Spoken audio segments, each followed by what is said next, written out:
సమస్త సమర్థ సనంద సహస్ర శతక్రాద సంహూతి సంహారాదయ వివర్త విదగ్ధ విమగ్ధ వినీత హిమాశిఖర గీంకార అవ్యయ ప్రణప్రియ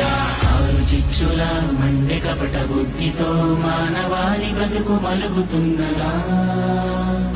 ఏకపాదమై ఉన్న ధర్మమేలా ఇసుక సేతువై కూలుతున్నదా